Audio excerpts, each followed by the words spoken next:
Good afternoon to all. Welcome to the Euro-Mediterranean Economists Association webinar on accelerating the green transition, balancing mitigation adaptation strategies. As the world convenes at the COP29 in Baku, Azerbaijan, the urgency to address climate crisis has reached really unprecedented levels. So it's really important to find solutions for the world to tackle the climate change crisis we're living. So for many countries, particularly in developing regions, balancing this mitigation adaptation strategy nowadays is becoming ever more complex, but yet vital challenge that needs to be dealt with as soon as possible. So this is not about mitigation or adaptation. We don't have the privilege really to deal with one or another one, but the reality is we need to deal with both at the same time, with the same intensity and with the same, I would say, level. So let me first remind those essential concepts. So mitigation focuses on the reducing green gas emissions, and adaptation aims at building resilience against climate impacts. And both of them must work hand in hand to drive the global green transition. Now we've been in Baku over these days.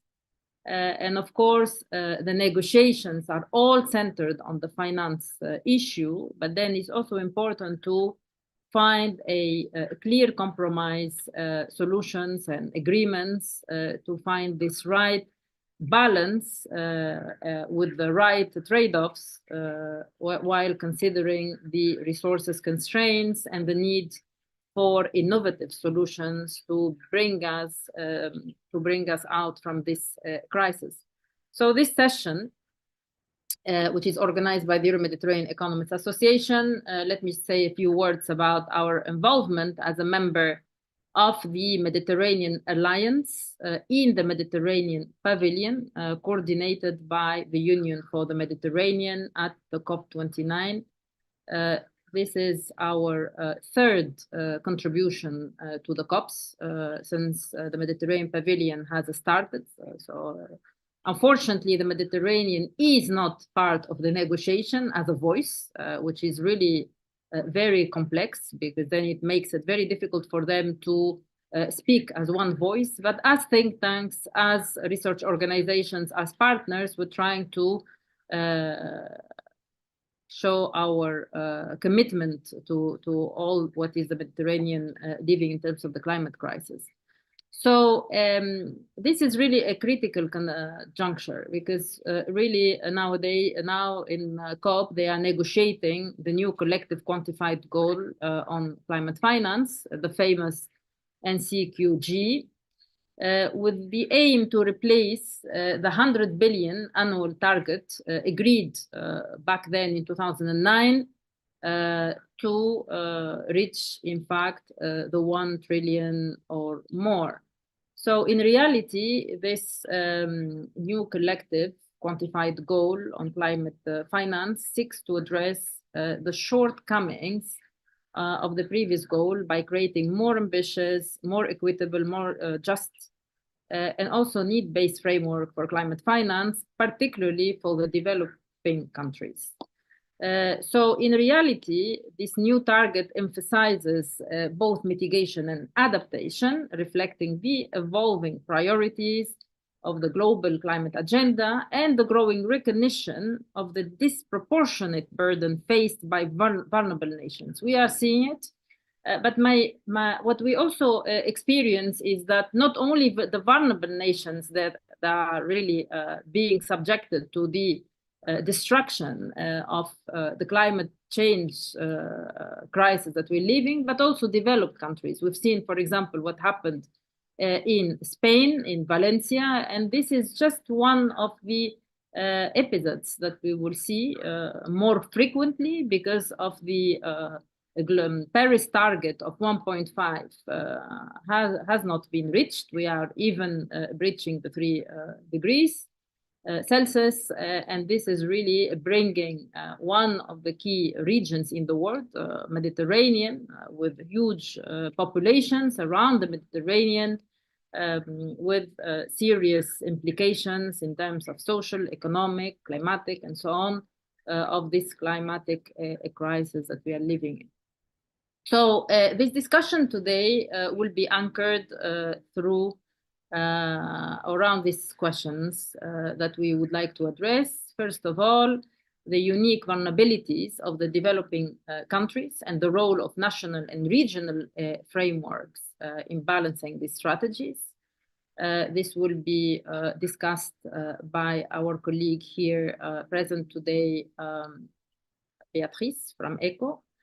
Then we have the participation of small and medium-sized enterprises in addressing these trade-offs between adaptation mitigation. So Professor Giovanni Ferri from LUMSA University, and also member of the advisory board of the Euro-Mediterranean Economists Association.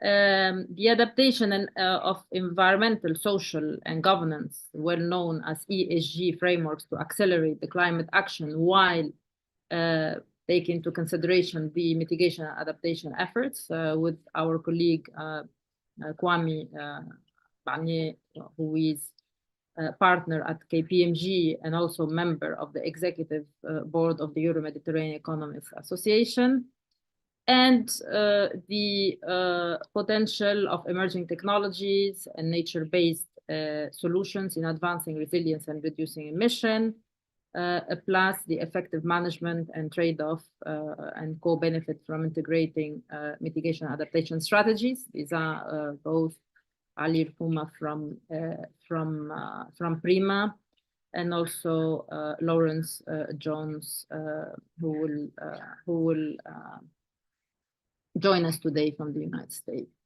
And finally, we will discuss together what are the solutions, financial solutions, to mobilize private capital for simultaneous climate action, particularly in the current negotiation. Our colleague Funchwalo, he couldn't join us today because he has been suffering from a flu, but he sent me his comments, and I will share it with you in the discussion.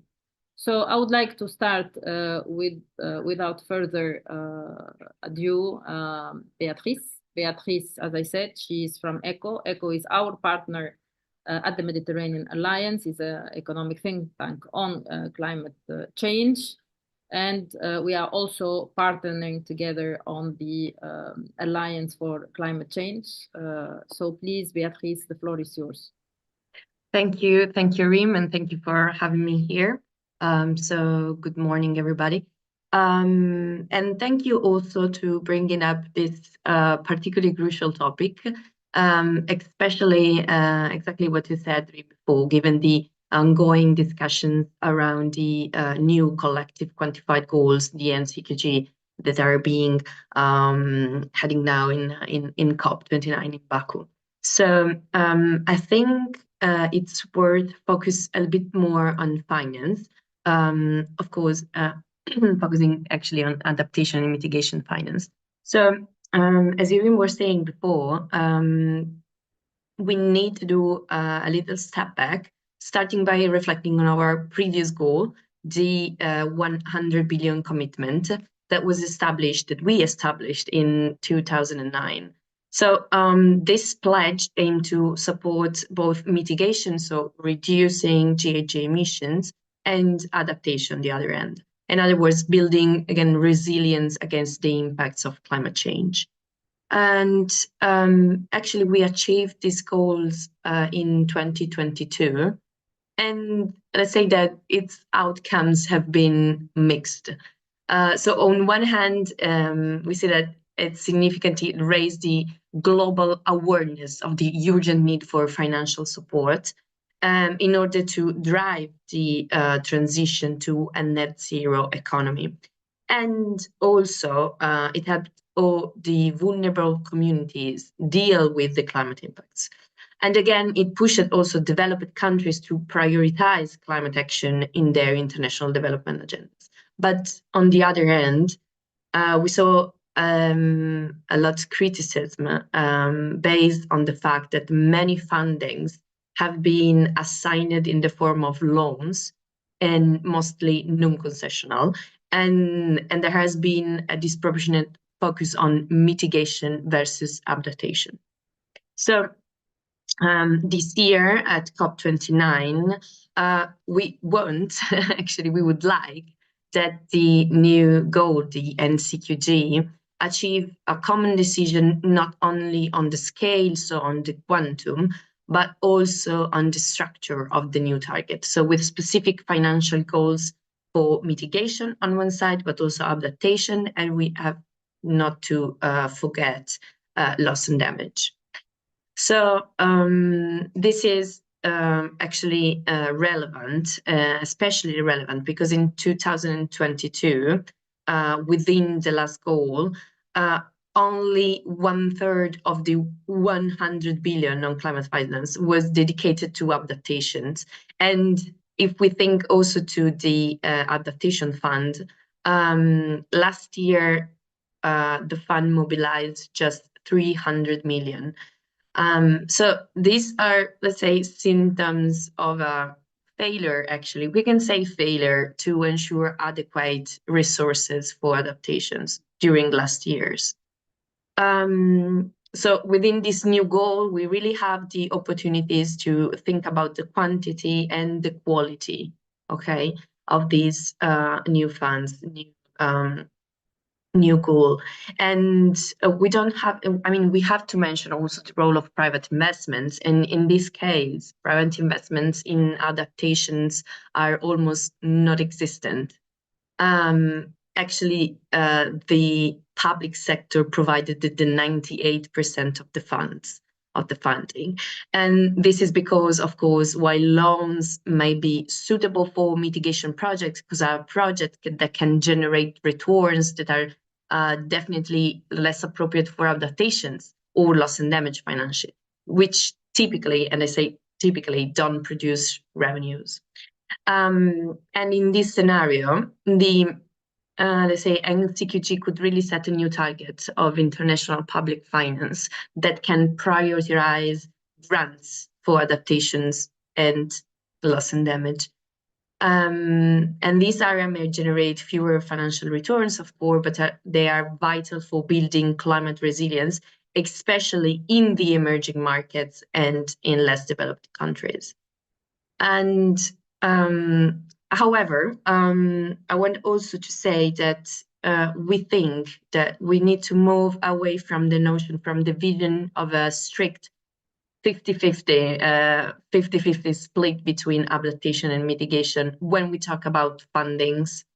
But we can also focus our attention on developing a new type of project actually, that can be financed, that want to be financed, that can be both mitigation and adaptations, okay?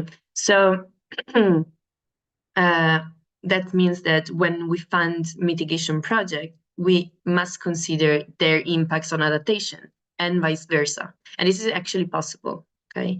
This principle is basically, it's commonly known nowadays, the do not significant harm. And this is becoming very central nowadays in the conversations, because we cannot longer treat adaptation and mitigation projects as separate boxes, but instead we must design projects, and I believe that we have the capabilities to do that, that address one goal without negatively affecting the other, but actually the opposite. For example, if we just think about the reforestation projects, these are projects that actually can mitigate climate change, the GHG emission, while enhancing resilience. Okay, and I'm not just thinking about forests, but I'm thinking also to cities, for example. And last point, I want to focus a little. I want to highlight actually the need for the internationally for an internationally aligned framework. And as with Rim, we had this conversation during our last event in Baku. we talked a little bit about the need for starting developing and implementing transition plans. But these plans need to integrate both mitigation and adaptation strategies. And of course, these strategies need to be supported by a financial strategies, okay, that can address both the adaptation investments and mitigation investments. But we also need to remember one, let's say, clear difference between mitigation and adaptation plans, that unlike the mitigation ones, the adaptations ones are more regional by birth, as they must address geographic specific needs. So while climate change, of course, is a global phenomenon, is a global warming phenomenon, its impacts vary significantly across the regions. So I just want to conclude with a note on the Mediterranean area. The topic is particularly relevant for the area, actually, because I don't know if you remember, but the IPCC identified the Mediterranean area as the climate change hotspot. And despite its relatively, let's say, low greenhouse gas emissions that the area generates, the region is warming 20% faster than the global average. So here adaptation is really, really important. And in the recent event that we organized with the MIA, we emphasized the need for a governance tailored to the Mediterranean region. So this includes developing localized adaptation strategies, while also creating common plans, common objectives, and shared mitigation targets. And those mitigation targets will contribute to the last COP mitigation targets that we set. So during COP, we also launched the TerraMed initiative. This initiative has a goal to install 1 terawatt of capacity of renewable energy by 2030, and this is a really concrete project for mitigation activities. But these objectives need to be achieved while we take care of the adaptation impacts, of the resilient impacts, okay, while we implement this goal. So we'll stop here, Reem. So over to you. Thank you. Thank you, Beatrice, for bringing this perspective. And I can only agree with you that we need to have an integrated approach for adaptation and mitigation, while connecting this to a clear financing strategy where public and private actors are contributing. So I cannot hold myself from the comment, or maybe a question, about the role of biodiversity and restoration in line with the EU law on restoration, which was agreed in June 2024 for Europe.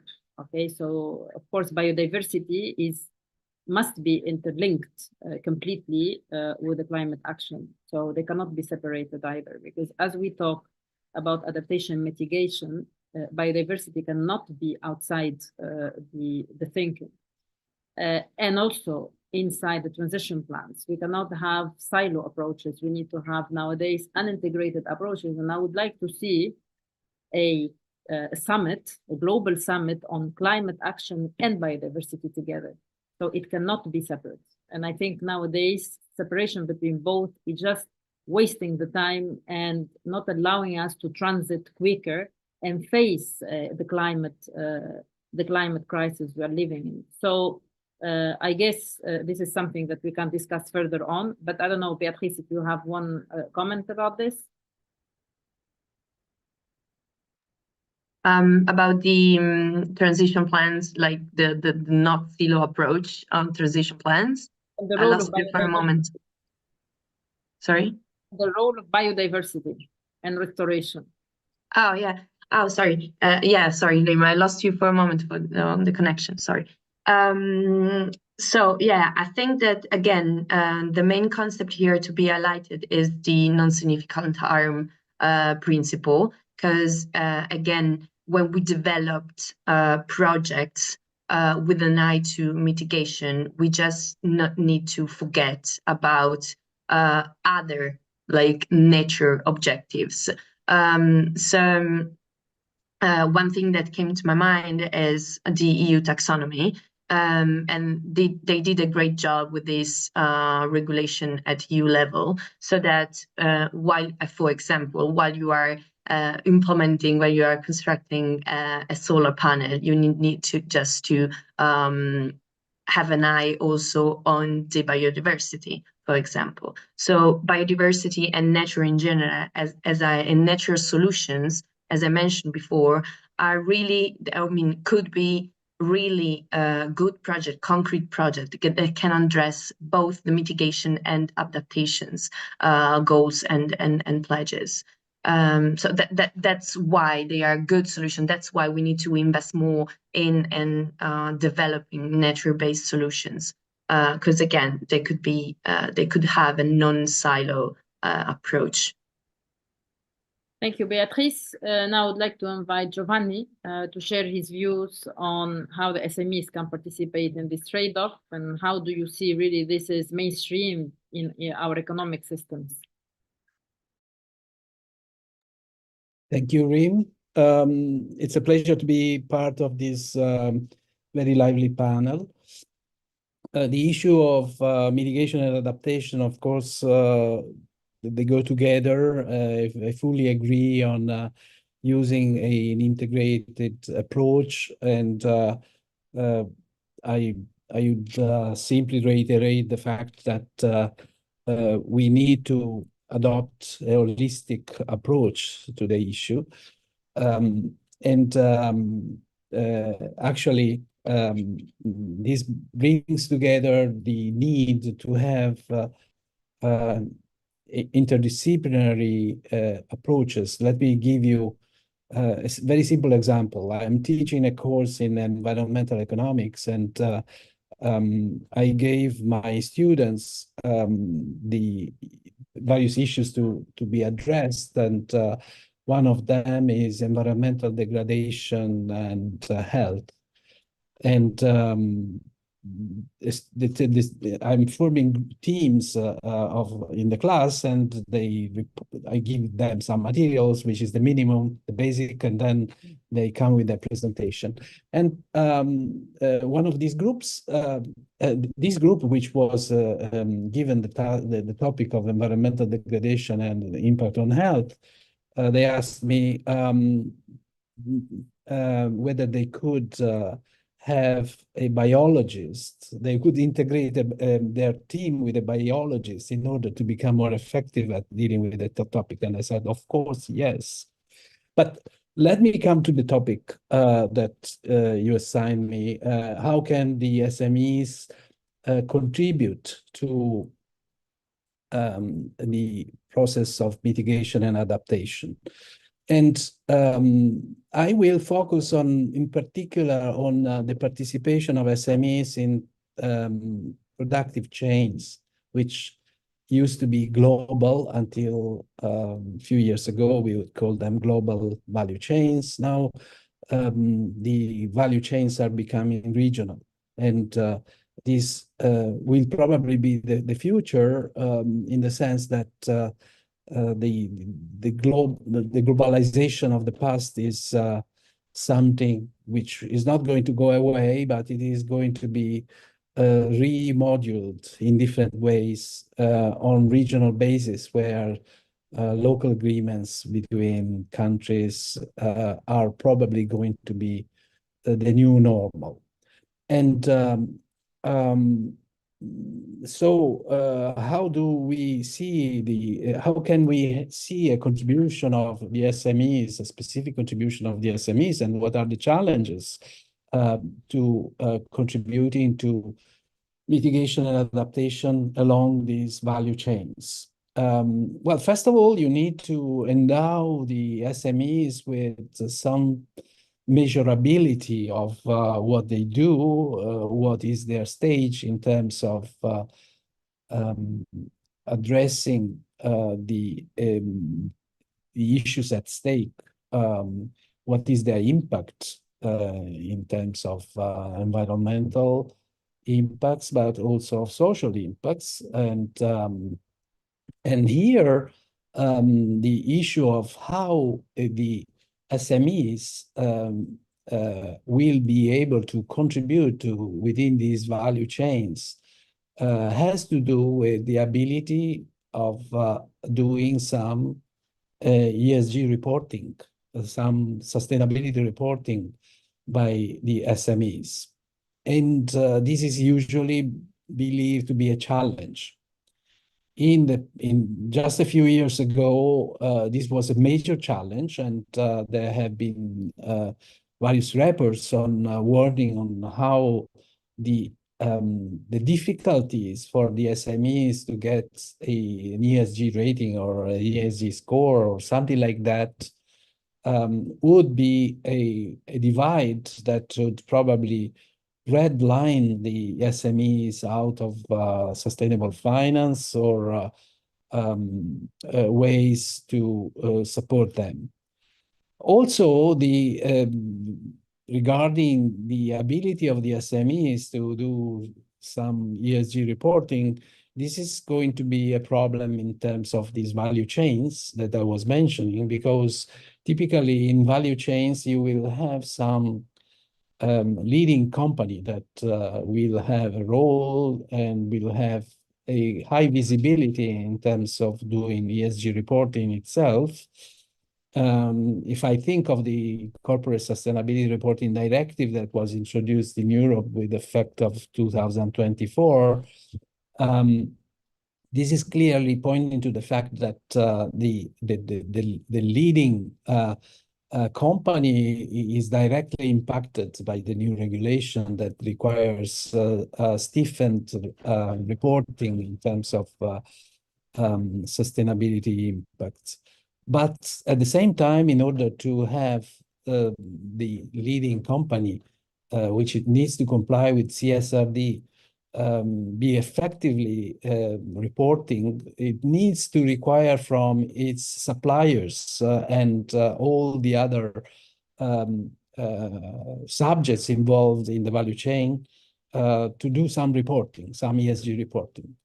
So how do we end up here? This is a big challenge. And the way I see is that we should not limit ourselves to the past solutions. Certainly, having some role for associations of SMEs, having some roles for some public or private partnerships in terms of supporting the SMEs in order to overcome these challenges is important.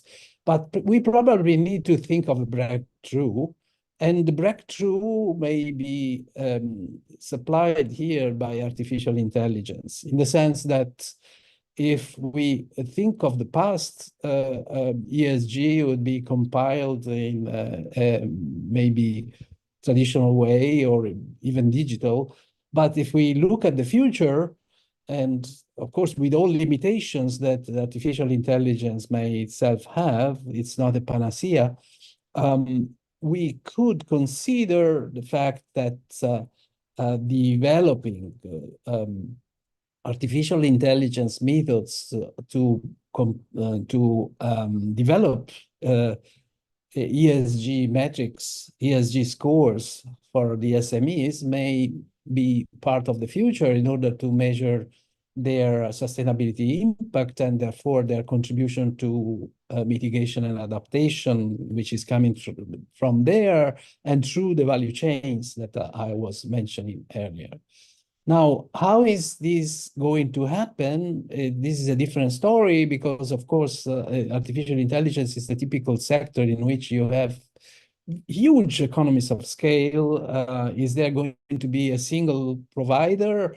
Are there going to be different providers? Is this a commodity? Is artificial intelligence a commodity that can be used by different ESG providers? I don't know. We have to look into that. But certainly, if we want to have the SMEs not lost, but being active in the mitigation and adaptation process that we are describing, we need to endow them to an ability to find quickly and at low cost access to an ESG score. And the AI solution is a promising one, in my view. Thank you, Giovanni, for pointing this out in terms of the ESG scoring and also the role of IIs, but also how the SMEs are going to contribute to the regional value chain. I just wanted to rebound on the fact that you see, mitigation and adaptation, sometimes they are even maybe confused in terms of business terms. For the SMEs, sometimes they are interacting, sometimes they are different, complementary, and this also means investment, and additional investments for the small and medium-sized enterprises. We know very well that they have difficulties to access to finance, and this is all the literature that you have been working on over the years. But you see, if we would like to define the mitigation adaptation business terms, then one also has to think which are the projects that can qualify for mitigation and adaptation, and what are the projects that can qualify for mitigation and adaptation. So this can be also looked at. But beyond this is also to illustrate the trade-offs in terms of short-term costs versus long-term benefits. Because at the end of the day, sometimes some mitigation might require some upfront investments in technology, for example, or infrastructure. For example, energy efficient machineries, energy efficient solutions. But then the benefits, such as, for example, the cost saving from lower energy use, for example, could accrue over time. So these are also aspects which, in fact, one can think of. Now, in terms of the adaptation, it's mainly to provide resilience overall against risks. So could also be part of a more comprehensive framework in terms of, for example, insurance, using the insurance frameworks, or eventually trying to think of more infrastructures which are to manage the risks overall and ensure resilience, climate resilience. So sometimes, eventually, the SMEs wouldn't like to go into adaptation. So they would like, or they would expect adaptation to be a job of the government. But nowadays, this is not going to be the case. So they have to embed those investments and costs into their business models, because it will offer them eventually resilient cash flows in the future. If there is a problem, they can deal with it. But with this, I don't want to overwhelm the discussion on this specific matter. I would like to go to directly to Kwame, who is KPMG, and he has worked a lot on ESG. And I would like to hear from you, Kwame, how can the ESG could be a nice instrument, or maybe not, you can tell me, to in fact be adapted to mitigation versus adaptation, to guide, for example, the companies to at least report on certain elements that are separated in terms of adaptation and mitigation. Kwame, floor is yours. Hey, Doctor, thank you. And hello to you all. I mean, thank you for inviting me to this panel. I mean, anytime I speak on ESG, I get excited. And as I listen to everybody that has spoken before me, I think it's clear that it's clear that adaptation and mitigation is something that we must balance carefully. And I think ESG provides that framework or tool to do that, because I think there's no doubt that both activities are something that must be implemented in an organization. I mean, ESG fundamentally, I mean, looks at really having a strategic understanding of the impact of this whole green transition, and also how it actually needs to be embedded into your business. So, as I always say, the governance part, which really sets the framework or sets the direction on first of all, do you believe in this, and is it going to be a long-term play for you as a business? Is it going to be something that you see as a value proposition and therefore a pillar for growth? So that will contribute to who's on your board, will contribute to how you do things, what policies you adopt, and what policies you even lead in the business, right? So that's and I think the E part is very, very central to what we're discussing, mitigation and adaptation, where you look at, as a business, what sort of environmental impact you have, and therefore what steps do you take in the short term, I mean, with regards to adaptation, and also long term with regards to mitigation, to balance this. Again, every organization would do this differently, but the reality is that ESG, again, looking at the social part, you bring in your impact on society and how you interplay through your value chain, even your vendors and all these. And this kind of brings a very nice intersection of mitigation and adaptation.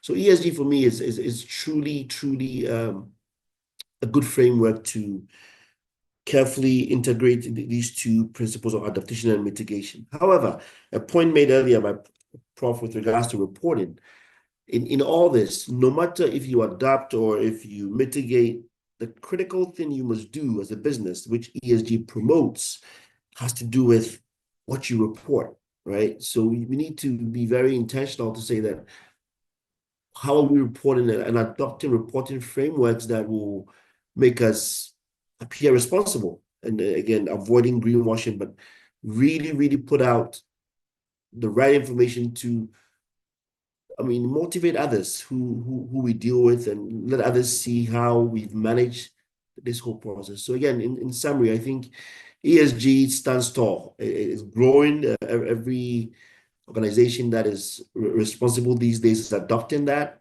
and therefore, I mean, there's nothing better to adopt as a strategy for businesses that want to carefully balance these 2 points of adaptation and mitigation.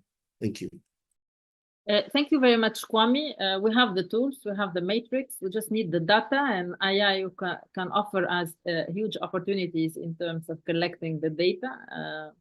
I think many organizations and alliances nowadays are collecting huge amount of data, and practically every year I see new data platforms, dashboards, and so on. And I think this is great opportunity, because at the end we can have further transparency on what the companies are doing, but then at the same time trying really to balance and to understand the interactions between mitigation and adaptation.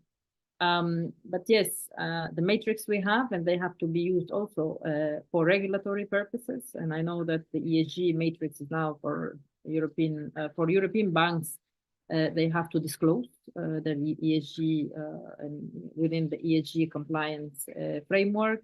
And this is also very good news, because that means that if banks have to disclose, it means that they have to do something with the small and medium-sized enterprises. But at the same time, the SMEs, they could also require their own scoring and rating, as Giovanni mentioned.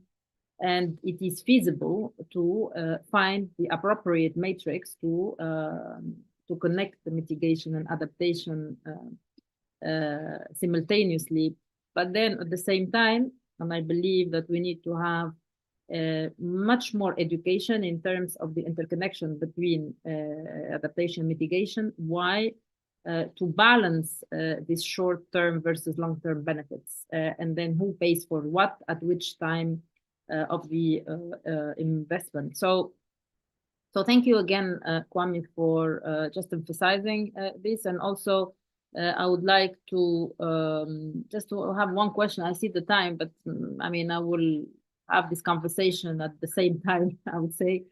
How do you see the African SMEs reacting to all this new requirement, ESGs and so on? Are they really committed to it? Do they have the data? Do I have the capabilities to do this?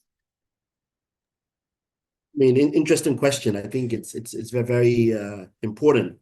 So the SMEs in this region, I think, fundamentally get interested when because they get some discounts on financing, right? So that becomes a critical trigger. Now, do they have the data? I say that that's a bit difficult. That's an area where we need to provide support. So I think governments and regulators need to really drive some formalities around improving data structure, what must be captured, how to capture it, even though it kind of always comes back to an organizational responsibility in terms of managing your data. But I think there must be a guide or framework to drive this.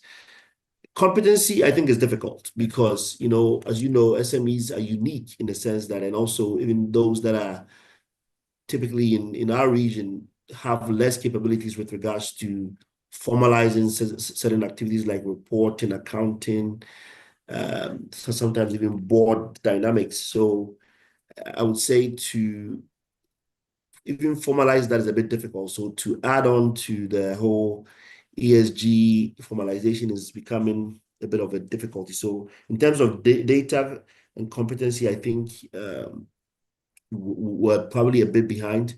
With regards to motivation, I think we've seen a lot of green finance, a lot of financing that provides these entities some sort of support with regards to if they are more responsible, or if they can demonstrate that they are being more responsible, they can get. So these give that attraction. But I think the growth and the adaptation of this whole process will probably increase much more in the coming years. I'm very hopeful. We're working on that. Yeah, good to see that you are hopeful. Thank you, Kwame.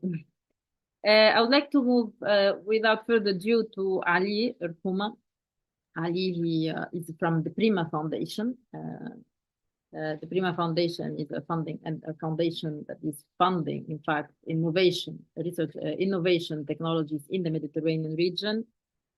So Ali, how can the innovation and all these emerging technologies contribute to both mitigation and adaptation, and how it can be used? For me, it has to be used by the economic actors to ensure that those solutions are upscaled in the market, and then we can achieve this green transition fast, knowing that the Prima is the sources of funding subsidies. I would say, aid from to enhance innovation. Please, Ali. Yes, thank you so much, Reem, for inviting me to be part for this very interesting, panel, because it's the fact to think about the synergy between adaptation and mitigation, not only for me, but only for the Mediterranean region. This is a challenge for all of us. Before going to the innovation, if I can maybe have just a couple of ideas about SMEs, because this is very important, and in particular in the Mediterranean, the SMEs are the backbone of the economy. And when it comes to the adaptation, I have some ideas, and I would like to share with you the lack of incentives and sufficient government incentive or subsidies for adaptation measures make it less appealing for SMEs to invest in resilience. We have a lot of barrier, but one of the barriers is the incentives to SMEs. That's why they are not interested. Of course, we know that the high cost of technologies, and sometimes it's advanced, the climate resilience technology, are often out of reach for SMEs. But I believe that the regulatory and policy barrier are very important. And if we like to make the adaptation appealing to the SMEs, I think we need to think about the policies, in particular the government incentives. So just one comment about the SMEs. Let me go back now to the innovation and the role of the innovation and technologies. You know that at Prima, Prima stands for Research Innovation in the Mediterranean area. So we believe, of course, that innovation and technology play a crucial role in addressing the adaptation and the mitigation at the same time. So let me just maybe because we started the program since 18, but from 19 we have this idea to have the WEFE nexus approach, the water, energy, food ecosystem nexus. You know that this approach offers a system-level framework to synergize climate adaptation and mitigation by optimizing the interdependencies of water, energy, food, and ecosystem. So you know that the fact and now with what we are doing, that we are implementing the WEFE nexus in the Mediterranean. So we are moving from the nexus thinking to the nexus doing. You know that the fact to implement the WEFE nexus, we believe, I think the implementation can contribute significantly to both climate adaptation and mitigation. You know very well that we have a lot of maladaptation in the region because of the policies.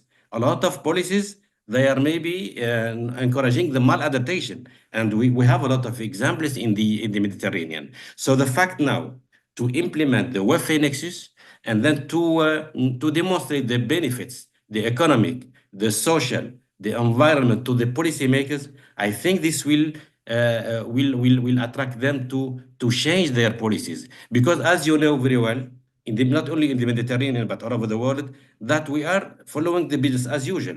The silo are managing separately, and we need to align the policies.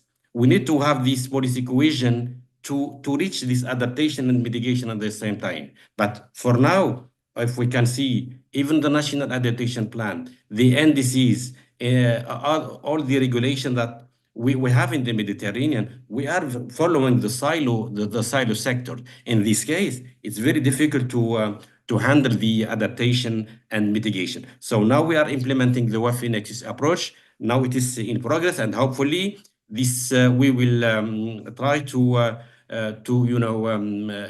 change and to have this policy integration, and this will of course help to have the mitigation and the adaptation and in the same time.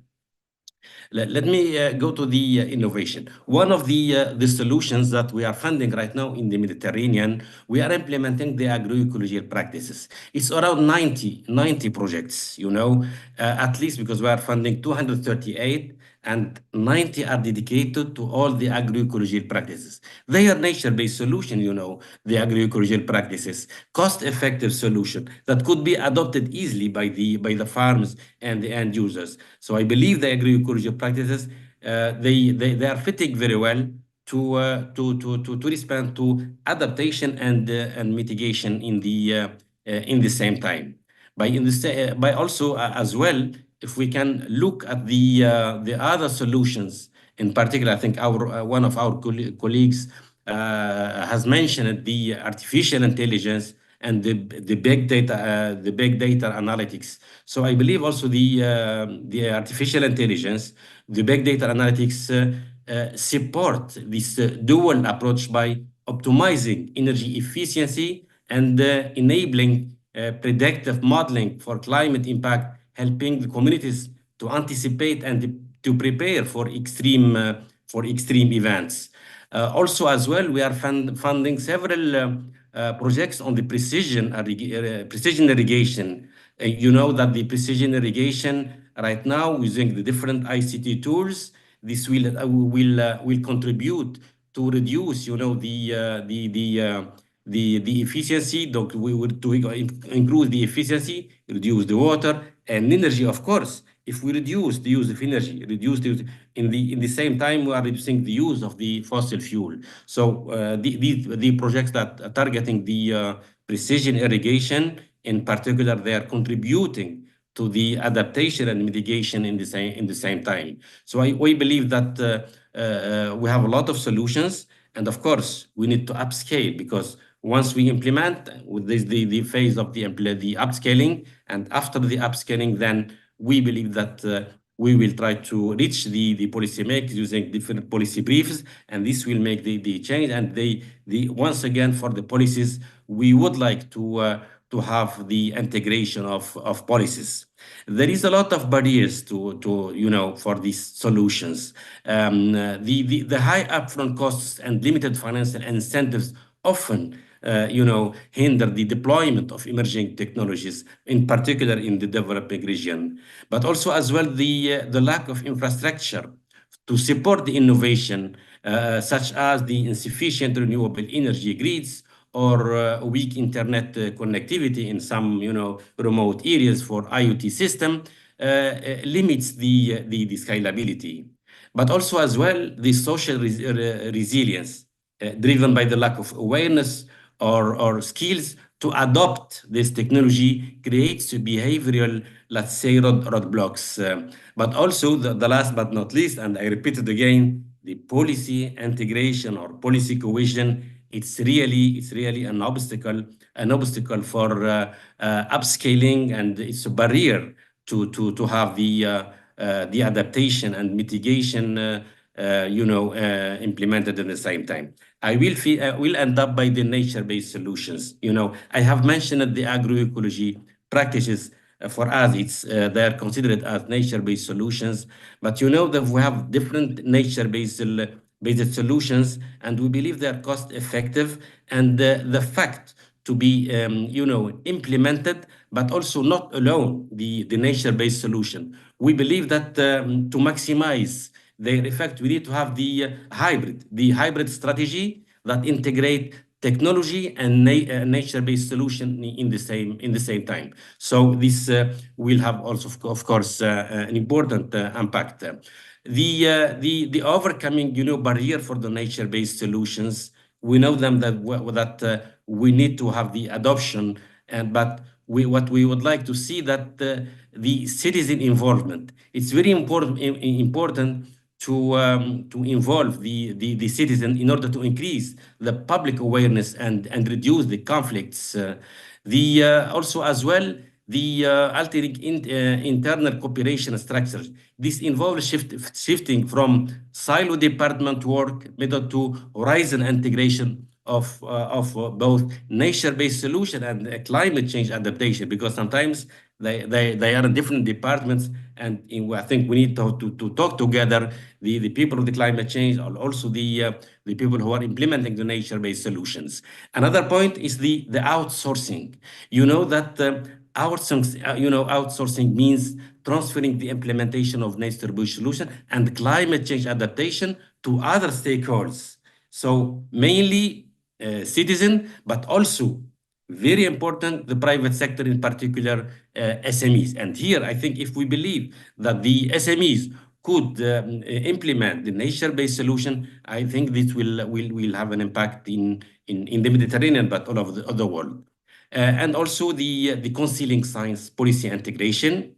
Here the idea is that through the systemic science policy integration, it is possible to make nature-based solution and climate change adaptation common practice in planning regulations and tool. And of course, this can help address a lack of top-down guidance. So I think I will stop here for the sake of time.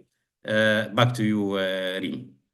Thank you, Ali. I think you made your comment clearly on the lack of incentives, and you mentioned clearly that we need more subsidies to deal with the financial needs if we want to integrate adaptation and mitigation. Particularly to mainstream this in our economies and make sure that the SMEs and particularly the micro companies are not left behind. And since we want to have a just transition, it is important for us to keep this in mind and also update the frameworks, the global frameworks on the use of subsidies, because sometimes countries like ours, for example, that are over-indebted, sometimes they are required, based on certain rules, global rules, to lift subsidies. But then the problem is they cannot deal with the challenges of climate change and integrating mitigation, adaptation, and mainstreaming to the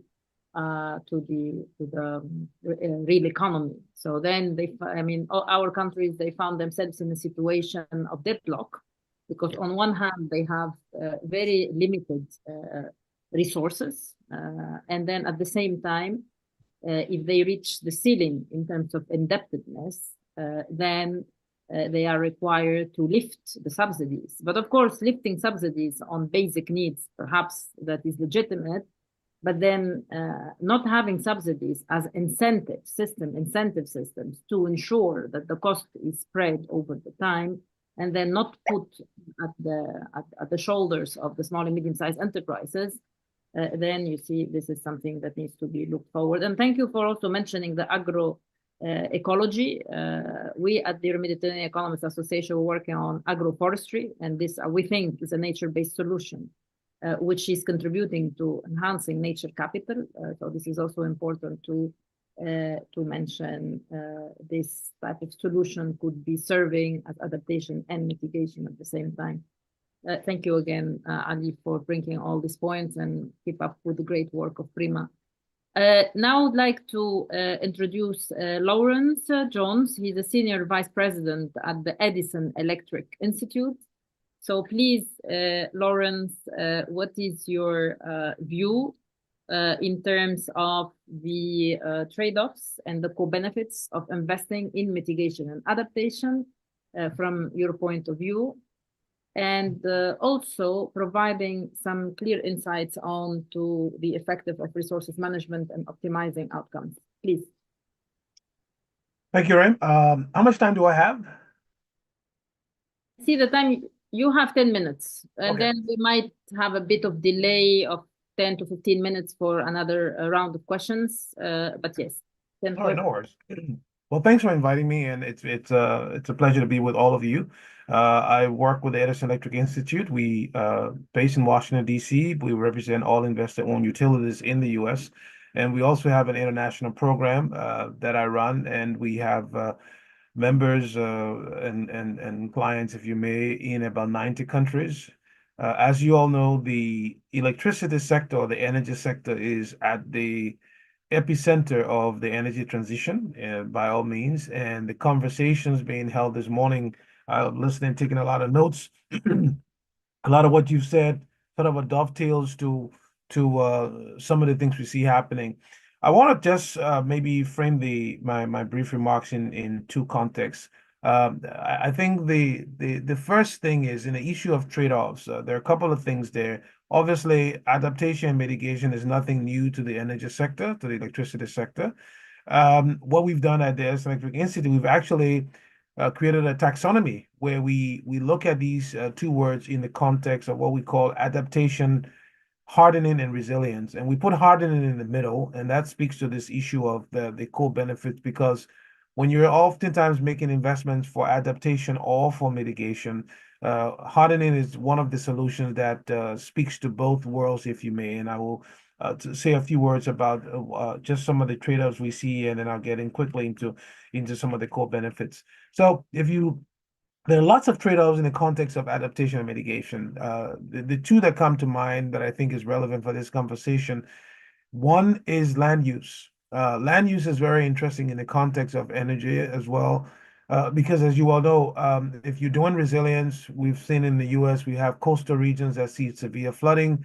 We've seen typhoons in parts of Asia. We've seen other extreme weather events in other parts of the world. And one of the challenges there is when you're building infrastructure to protect coastal regions at some point in time, which is an adaptation measure, you may actually end up requiring a land that could actually be used for things like carbon sequestration or forestation. And so we see that as one area where you already start seeing the trade-offs beginning to make themselves visible. In the context of energy, and spend more time on this, I think this is relevant here, right? There's a lot of push to go into renewable energy, and that's very, very inspiring and great to see. The challenge that is going to renewable energy could be seen as a mitigation measure, which obviously it is, but then it comes back and have a negative impact, if you may, on land use. And take three countries, for example.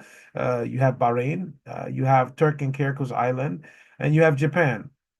Countries that have a very aggressive transition to clean energy, but they also have the constraining factor of land use. And so just looking at those two, land use and energy sources in terms of how the energy system evolves, highlights the challenge in terms of making the trade-offs. The other thing here, and I think one of the previous speakers talked a little bit about the economics. We always speak of what we call the adaptation economics and mitigation economics. And we do those distinctions because they all have a different public policy lens. They also have a different time horizon in terms of how they are viewed by investors or how they are viewed by the public sector in terms of the investments you're going to make. And so, for example, you may be investing heavily in adaptation in one region that will have immediate positive impacts on climate.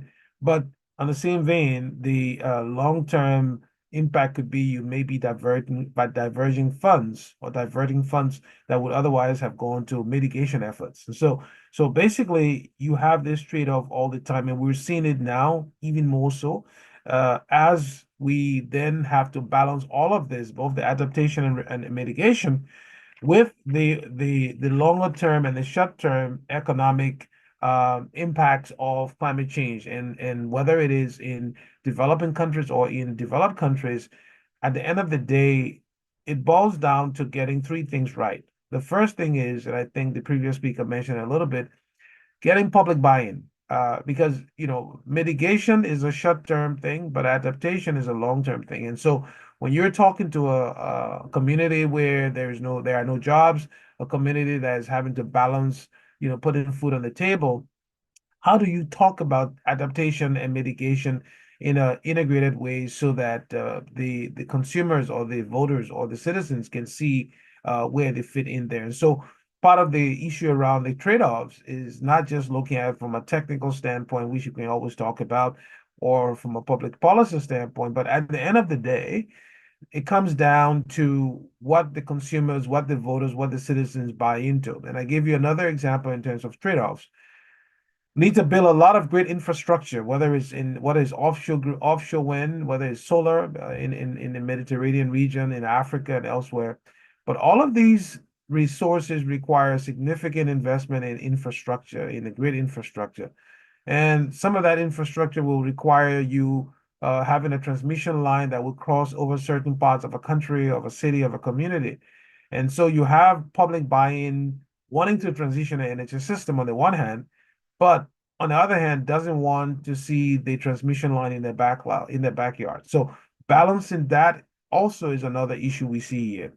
Now, one of the things I will make a point here, I will end here, is in terms of the trade-offs, when we start looking at, say, renewables, for example, and there are a lot of operational and technical challenges that comes with renewables. And then on the other hand, we have the use of natural gas. Now, there are those who I call energy transition purists who wants nothing but clean energy. And then the others I would call the energy transition practitioners or pragmatists, who recognize that we do need to transition the system, but we also need to do it in a way that doesn't transfer a lot of burden on the consumer. And so balancing that trade-off in terms of the speed and the pace of the transition with the reality that there are consumers who have to be able to deal with something that is affordable is an issue that we have to think about. Now, lastly, you asked the question, Rim, about co-benefits in terms of how do you optimize the two. There are three things that we see happening, and more utilities around the world are doing it. Integrated resource planning now is a big thing. We used to do it before in the industry, where you would just look at the supply that you need for providing electricity or energy to your consumers. Now, the integrated resource planning is integrated resource planning that incorporates both adaptation and mitigation measures. And the co-optimization we see happening is really asking the question, how can this investment do both? And it's a very, very difficult pathway to walk, because oftentimes, like I said previously, the adaptation investments have a long-term horizon in terms of you looking at it from an investment standpoint, whereas the mitigation measure has a short term. And so from a utility, from an investor standpoint, from a public policy standpoint, how do you then begin to what I call soften the constraints, because it's an optimization problem, and some of you are economists, so you will appreciate this.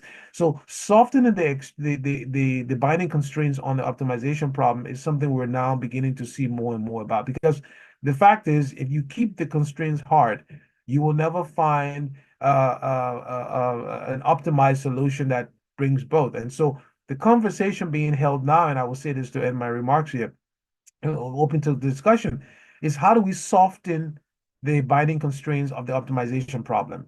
And that requires some degree of candidness. And we see the situation in Australia, for example, where Australia for the first time is now beginning to talk about the need for having nuclear energy as part of their energy mix. Whether it happens or not, we'll see. But the bottom line is there needs to be some softening of the binding constraints.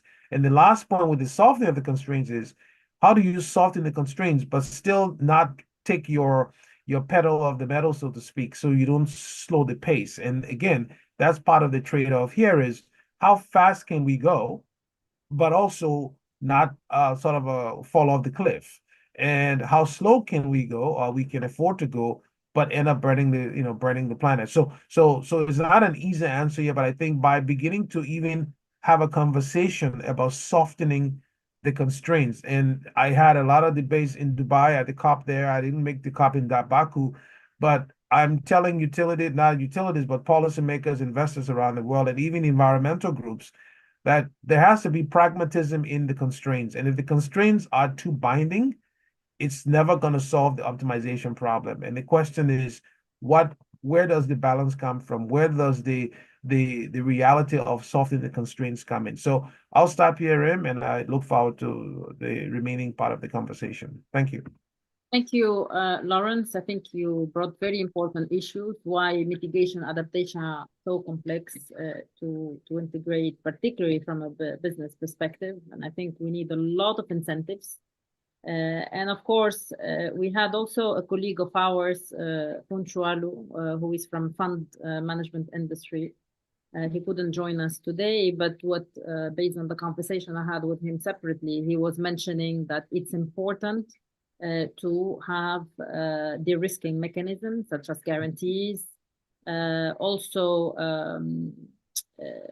more credit enhancement tools, more involvement of global institutions like the MIGA, and also more incentives. And all of you have mentioned this, because these are all long-term versus short-term aspects that need to be balanced in a coherent manner.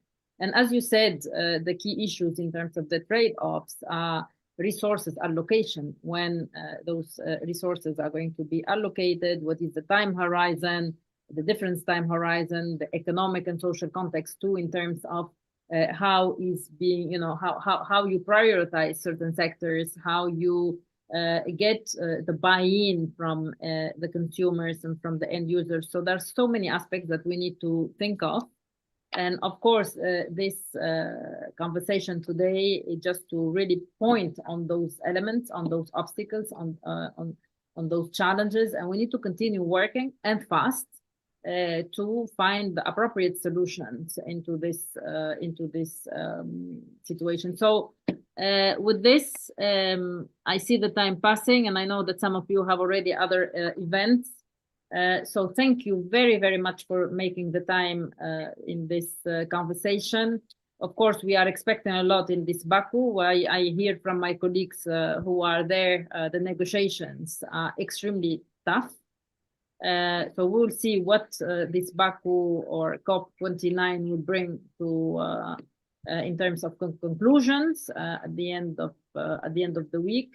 And we keep you informed on all the activities. We still have some events tomorrow, but then hopefully we will connect again on this same topic to see how we are going to progress toward the COP30 in Brazil. So I know that in this COP29, the negotiation will be so hard, and we will see what they will reach, particularly in this global scene, in terms of geopolitics.